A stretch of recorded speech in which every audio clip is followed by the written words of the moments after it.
Good morning कलिशा। आशा रखता हूँ कि आप सब लोग ठीक है, भला चंगा है। प्रभु यीशु मसीह ने आप सब लोगों को काम धंधे से आशीषित किया है और आप लोगों को स्वस्थ रखा है। हम सब मिलकर प्रभु को धन्यवाद दें। सचमुच प्रभु की धन्यवाद हो। आज मैं आप लोगों के सामने वचन लेकर आया हूँ, दोस्तों के ऊपर बांटने वाला हूँ। इन दिनों में हम देखते हैं लॉकडाउन की स्थितियाँ में कई सारे दोस्त बने हैं, कई सारे दोस्ती बिगड़ी भी है। तो बिगड़ी है तो क्यों बिगड़ी है? दोस्ती में मदद ना मिलने के कारण, प्रोत्साहन ना मिलने के कारण, उसकी सहायता ना होने के कारण, उसका हालचाल ना लेने के कारण बिगड़ी है। और बनी है तो क्यों बनी है, मजबूत क्यों बनी है? तो उसका मदद करने के कारण दोस्ती मजबूत बनी है, उसकी प्रोत्साहन करने के कारण दोस्ती मजबूत बनी है, उसका हालचाल लेने के कारण मजबूत बनी है।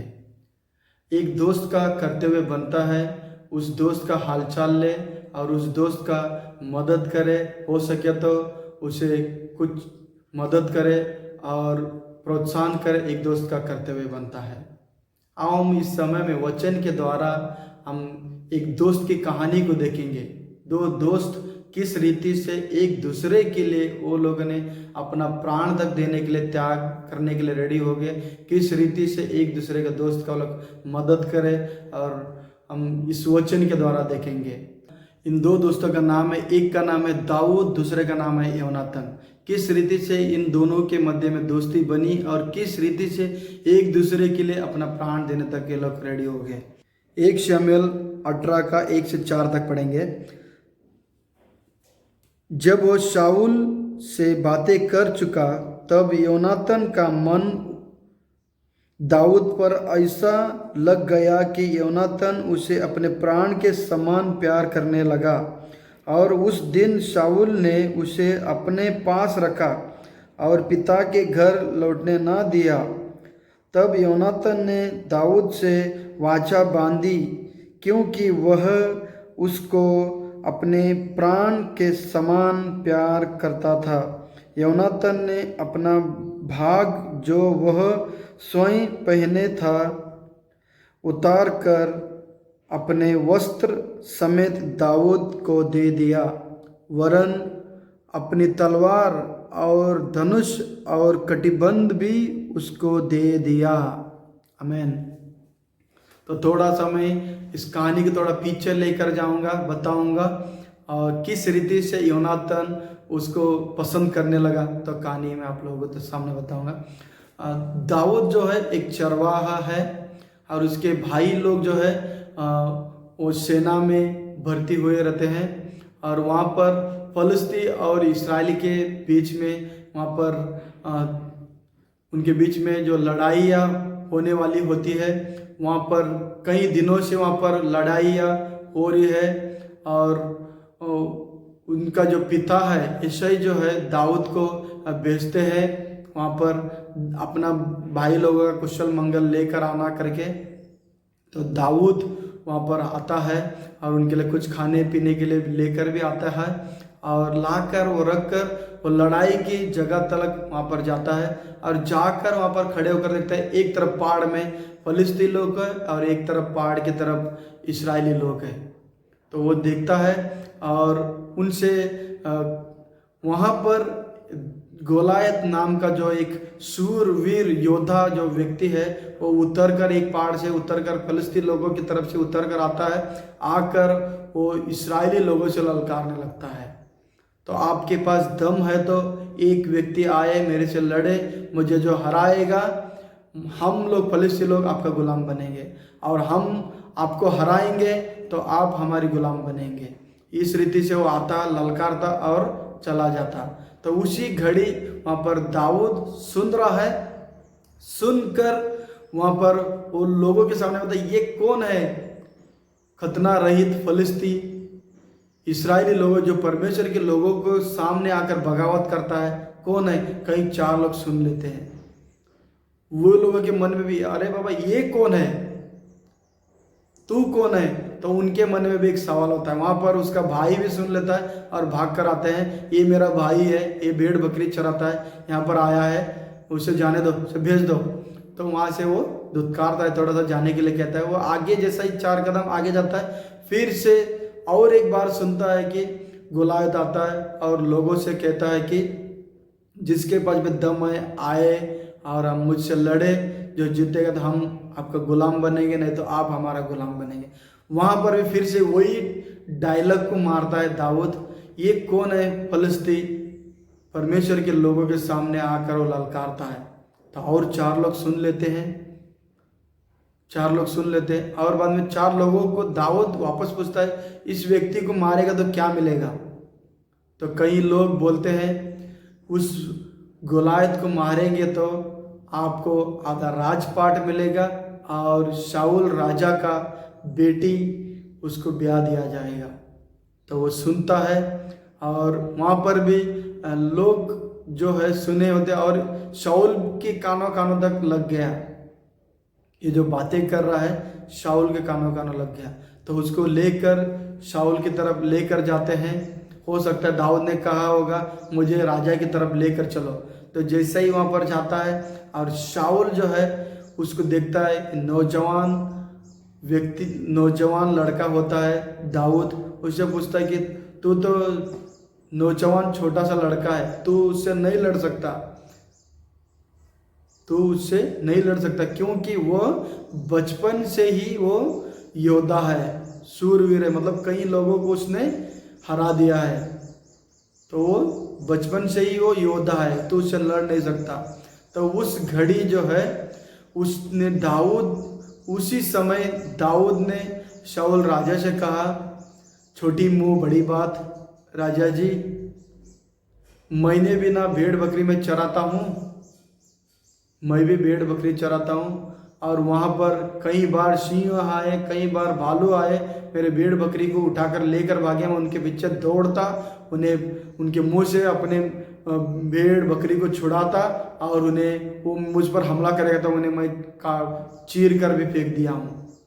हो सकता है उन्हीं दिनों में वहाँ पर सुना होगा, शेर को मरा हुआ देखा होगा, भालू को मरा हुआ देखा होगा।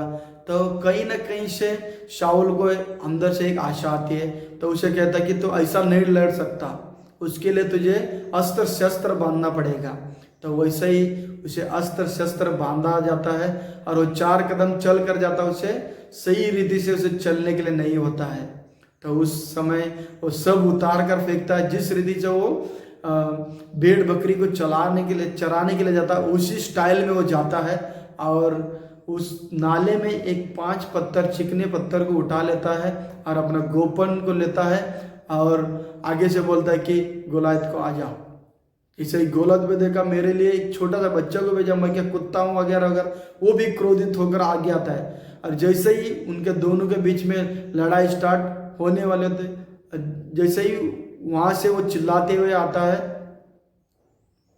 गोलायत जब वहां से चिल्लाते हुए आता है, मेरे लिए छोटा सा बच्चे को भेजा, मैं क्या कुत्ता हूँ। तो यहाँ से दाऊद जो है एक पत्थर अपने गोपन में डालकर घुमाकर उसके सीधे सर पर मार देता है, वो नीचे गिर जाता है और उसी के तलवार लेकर उसका सर जो है धड़ से अलग कर देता है और वहाँ से इस्राएली लोग जो है विजय पा लेते हैं और फलिस्ती लोग गुलाम बन जाते हैं।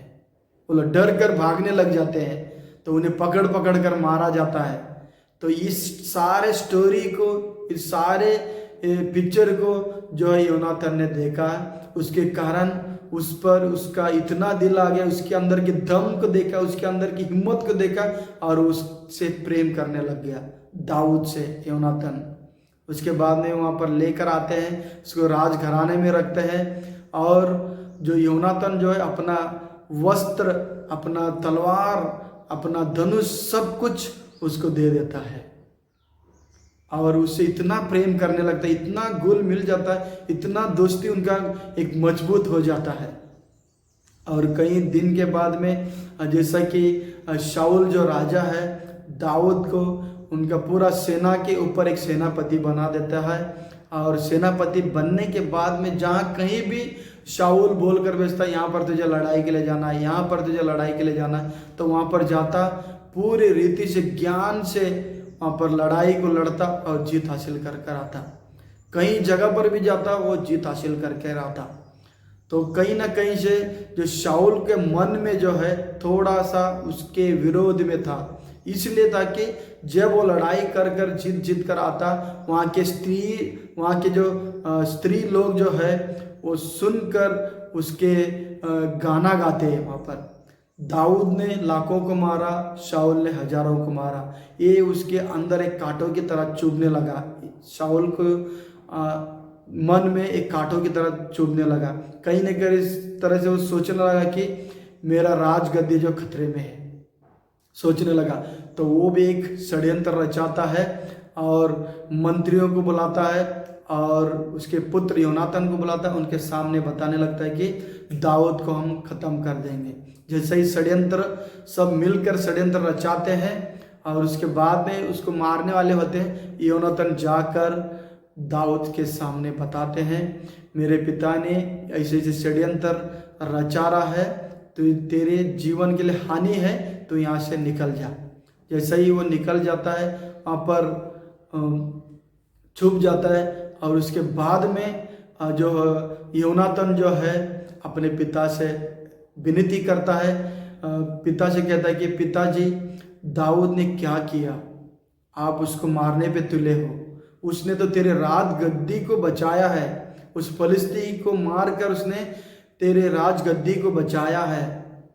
तो उस व्यक्ति को खत्म कर निर्दोष व्यक्ति को मारकर अब पापी क्यों बनना चाहते हैं, अब दोषी क्यों बनना चाहते हैं। जैसे ही उसके सामने वो बताते हैं, तब शाऊल राजा जो है उसका पुत्र योनातान का बात को सुनकर उससे वो मुड़ जाता है। उसके बाद में फिर से दाऊद को राजघराने में लाया जाता है और फिर से मिलजुल कर एक टेबल पर बैठकर खाना खाया जाता है। वहाँ पर मौज मस्ती चलने लगता है, कई दिन तक चलने लगता है। और एक दिन फिर से ऐसा होता है कि शाऊल राजा के एक मन में एक विचार आता है, दुष्ट विचार उसके मन में भर देता है कि दाऊद आने वाले राजा बन सकता है या तेरी राजगद्दी गिर सकती है वगैरह वगैरह। मन में आने के कारण उस पर भाला फेंक कर मारने के लिए सोचता है और वहाँ से दाऊद जो है बचकर निकल कर भाग जाता है।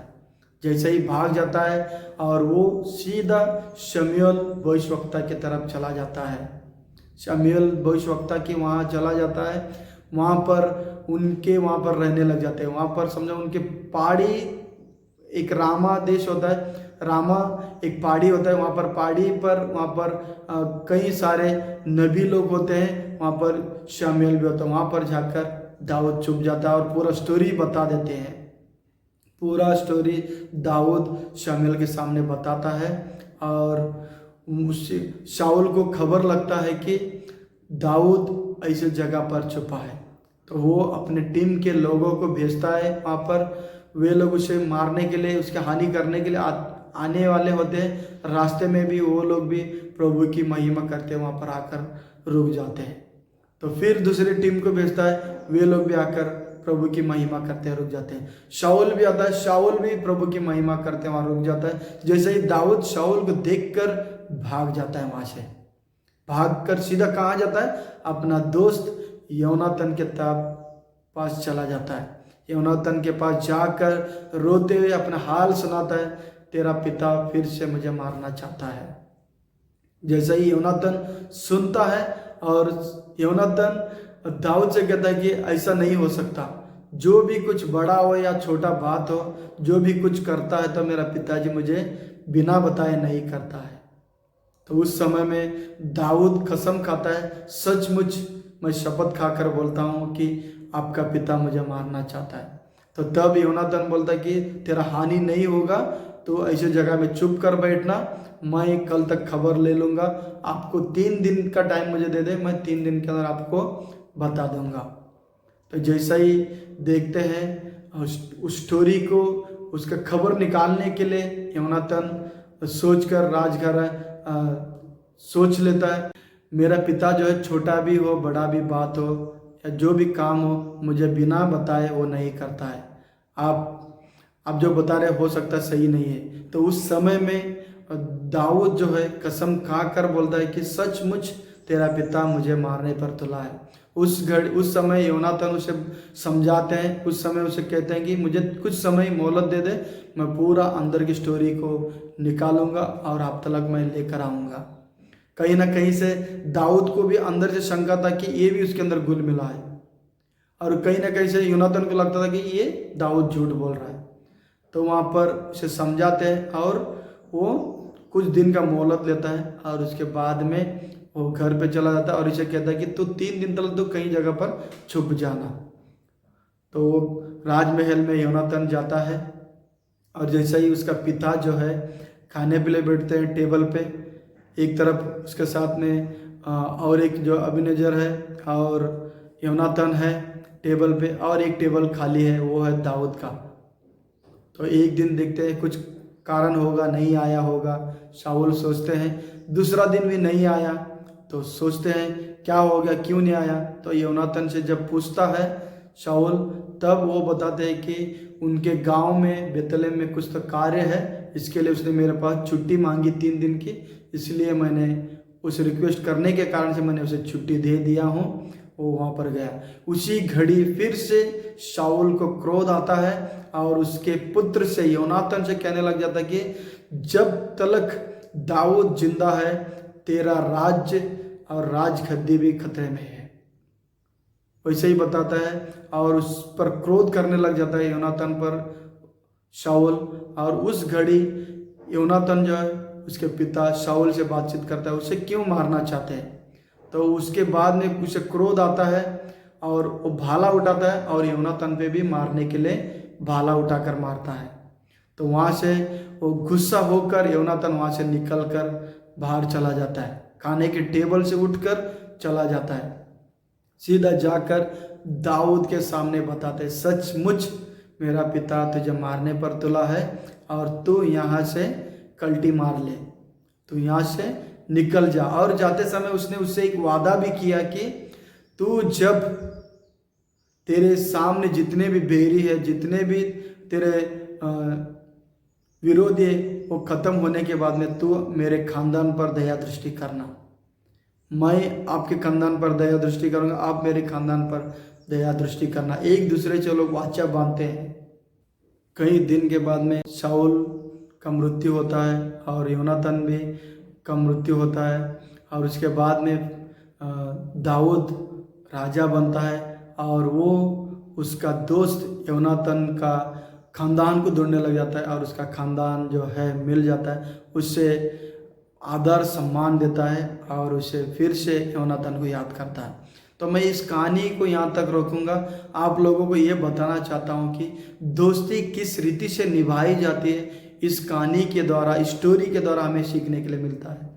जब कभी उसके अंदर सिर्फ उसका जो दाऊद का जो उस फलस्ती गोलायत से जब लड़ाई किया, उसके अंदर का हिम्मत को देखा, उसके अंदर का जो चाहत को देखा, वो मन मोहित हो गया, उससे प्रीति करने लगा।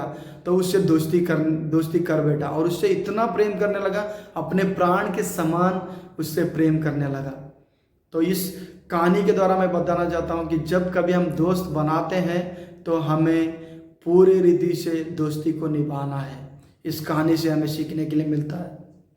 मैं नौजवानों से भी कहूँगा और बुजुर्ग लोगों से भी कहूँगा और आधी उम्र वाले लोगों से भी कहूँगा, जब कभी हम दोस्त बनाते हैं उनके पीछे फ़ायदे को लेकर हमें दोस्ती नहीं बनाना है। उन्हें जब हम दोस्ती बनाते हैं तो पूरे मन से उन्हें दोस्ती बनाना है और हमें उसमें फ़ायदा नहीं ढूंढना है। जब हम दोस्त बनेंगे एक दूसरे के लिए, जैसा कि हम योनातान की कहानी को देखते हैं, योनातान खुद का राजगद्दी जा रहा था, फिर भी उसने अपनी दोस्ती को निभाने के लिए उस राजगद्दी को साइड में रखा और दाऊद को बचाने में लग गया। वो सोच सकता था जब मैं दाऊद को मारेंगे तो ये राजगद्दी ऑटोमेटिक मेरे बाप के बाद में मुझे मिलेगा, वो सोच सकता था, उसका हानि कर सकता था, लेकिन उसने समझा कि मुझे दोस्ती प्यारी है ना कि राजगद्दी प्यारी है। तो उसने फायदा नहीं ढूंढा, उसने नुकसान भी उठाने के लिए चाहा कि मुझे दोस्ती को बरकरार बनाए रखना है। तो आगे जाकर हम देखते हैं कि जब योनातान खत्म हुआ, दाऊद ने भी निभाया कि उसके खानदान पर उसने हानि नहीं किया। उसके खानदान, उसका एक ही पुत्र बचा था, कई जगह पर उसका एक ही पुत्र बचा था, कोई दूर देश में था, उसे लाकर उसे आदर सम्मान किया गया और उसका पिताजी को फिर से याद किया गया। आपके पिता ने मेरी मदद, मेरी सहायता वरन यूं किया करके उसके सामने आदर सम्मान किया गया। तो मैं इस कहानी के द्वारा यही बताना चाहता हूँ कि दोस्ती हो तो इस रीति से होना चाहिए, ना कि कुछ क्षण में बदल जाए। जैसा कि बरनबास ने वहाँ पर पतरस की बड़ाई को देखकर उसके सपोर्ट ले लिया, उसने पौलुस को साइड में फेंका और पतरस का साइड ले लिया, उसके कारण से उनका दोस्ती में दरार आ गया। तो यहाँ पर हम देखते हैं जब दोस्ती निभाई जाती है, कष्ट में हो या दुख में हो या फायदे में या नुकसान में हो, जो निभाएगा वो प्रतिफल पाएगा, जैसा कि हम देखते हैं। आमीन। यह आशा है कि आप इस कहानी के द्वारा बहुत कुछ सीखे हैं, किस रीति से दोस्ती को निभाना है और किस रीति से दोस्ती एक बनकर प्रभु की महिमा में बढ़ना है। आप बहुत कुछ सीखे हो। बहुत कुछ कमियां हैं हमारे अंदर, हम सब मिलकर आंख बंद करें और प्रभु के पास अपनी कमियां को उसके चरणों में रखें और उसका हल्का वाला बोझ हम ले लें और उसका जो गुण है हम ले लें प्रभु के पास। हम सब लोग प्रार्थना करें उसके पास, प्रभु के पास जाकर। प्रभु यीशु, मैं इस समय में मैं आपके चरणों में आता हूँ, आपसे दुआ मांगता हूँ हर एक भाई बहनों के लिए, खुद के लिए भी। परमेश्वर, हमारे अंदर से जो वजन वाला बोझ है हम आपके चरणों में रखते हैं, आपका सहज वाला बोझ हम मांगते हैं हर एक के लिए, खुद के लिए भी मांगता हूँ परमेश्वर, हर एक के लिए सहज वाला बोझ दे। रिश्ते निभाने वाली आत्मा हमारे अंदर भर दे, एक बनकर चलने वाली आत्मा हमारे अंदर दे। हम चाहते हैं प्रभु यीशु हमारे द्वारा तेरी राज्य बढ़ता रहे, बढ़ता रहे। ये प्रार्थना विनंती प्रभु यीशु के नाम में मांगता हूँ, आमीन।